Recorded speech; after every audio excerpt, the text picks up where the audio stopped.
আমরা গতকাল গিয়েছিলাম বাজবাড়ি রেস্টুরেন্টে। বর্তমানে সেখানে তেমন কোনো খাবার নাই বললেই চলে। সেখানে এখন যা যা পাওয়া যায় তা আপনারাই সম্পূর্ণ ভিডিও দেখলেই বুঝতে পারবেন। তো চলুন শুরু করি।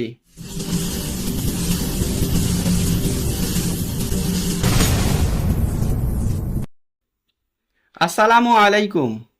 আমরা গতকাল ঘুরতে গিয়েছিলাম বাজবাড়ি রেস্টুরেন্টে। এটি রংপুরের সিও বাজার অঞ্চলে বর্ডার গার্ড ক্যাম্পের অপোজিটে অবস্থিত। আমরা পায়রা চত্বর থেকে রিক্সা করে সেখানে গিয়েছিলাম। পায়রা চত্বর থেকে রিক্সা করে যেতে চাইলে আপনাদের খরচ হতে পারে 40 থেকে 60 টাকা। আমি ঢুকেই সেখানে দেখতে লাগলাম তাদের কৃত্রিম ঝর্ণাটি। সেখানে দাঁড়িয়ে ঝটপট কিছু ছবি তুললাম। ছবি তোলা শেষ করে তাদের রেস্টুরেন্ট ঘুরে দেখতে লাগলাম।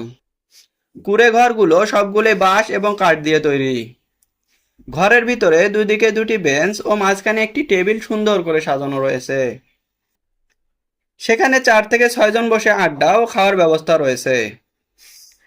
আমি কিছু সময় পরে খাবারের মেনু কার্ড হাতে নিলাম।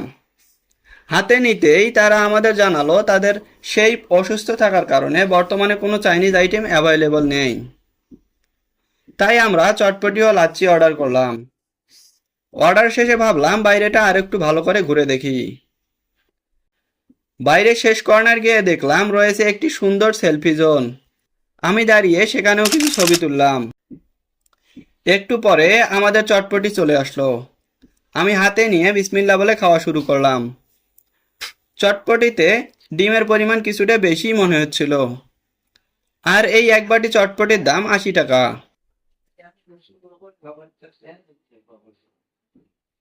চটপটির স্বাদ মোটামুটিই ছিল। চটপটি খাওয়া শেষে লাচ্ছি চলে আসলো। লাচ্ছি খাওয়া শুরু করলাম।